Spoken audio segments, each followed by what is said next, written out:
This is the story of one of the most fearless conquerors in history, the founder of the largest contiguous land empire to ever exist. The story of Temujin, better known as Genghis Khan. Let's start with the origins of Genghis Khan.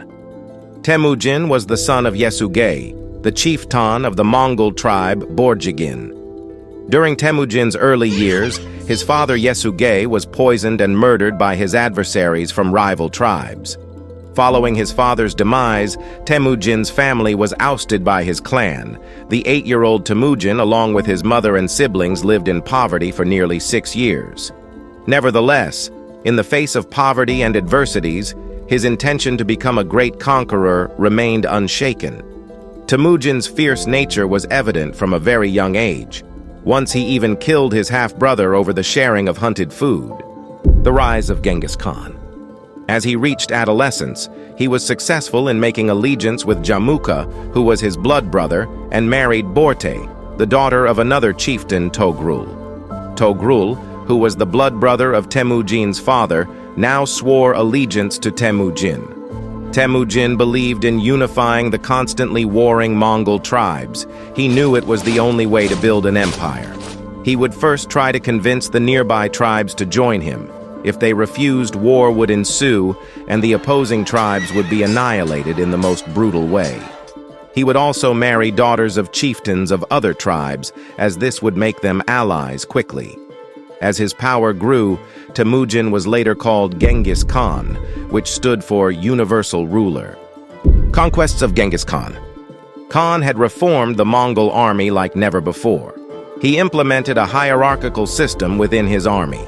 The Tumen was the primary unit, consisting of 10,000 soldiers, which was further divided into smaller units of 1,110. This structure allowed for effective communication and coordination, enhancing the army's maneuverability.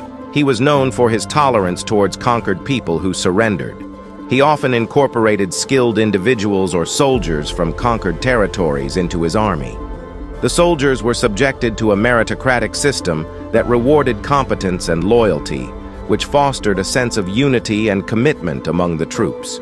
Moreover, Mongols were expert riders and archers, capable of shooting arrows accurately even at full gallop. This exceptional cavalry allowed for swift and highly mobile warfare. Mongols, now as an unstoppable power, sieged the Xia dynasty, which ruled over northwestern China. In 1227, the Mongols captured the Xia capital, causing the downfall of the Xia Emperor Li Yuanhao and effectively incorporating the Xia territories into the expanding Mongol Empire. However, the biggest adversary the Mongols had to face was the Jin dynasty. The Jin dynasty, known for its wealth and military strength, was a formidable opponent to the Mongols, controlling a significant part of northern China. The Mongol campaigns against the Jin dynasty were not immediately successful, but through a sustained series of battles and sieges, the Mongols gradually gained ground.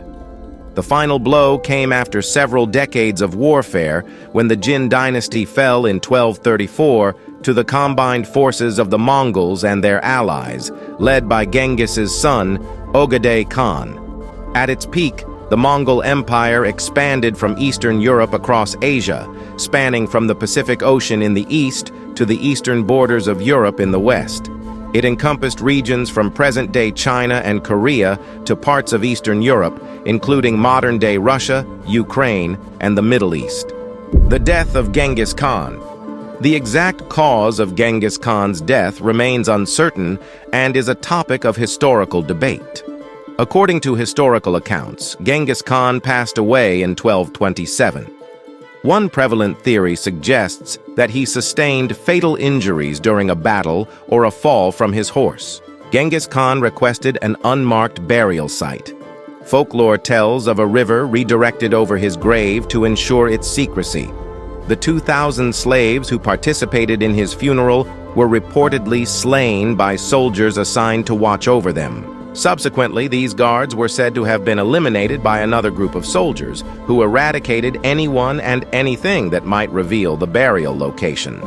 Allegedly, upon reaching their destination, this group chose to end their own lives. Modern historians suggest that the burial place of Genghis Khan lies somewhere in the vicinity of the Mongol sacred mountain Burkhan Khaldun. This was the sacred place where Genghis Khan went to pray to the sky god Tengri before embarking on his campaigns. The legacy of Genghis Khan. Genghis Khan was known to have plenty of wives, concubines, and consorts.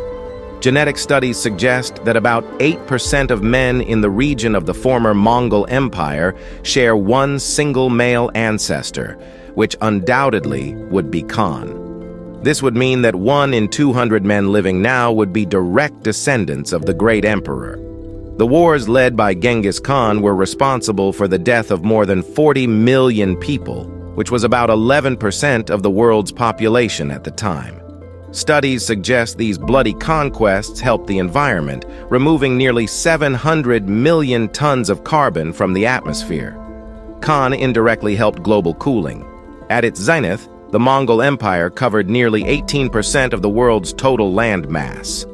Khan still enjoys a heroic stature among Mongolians today.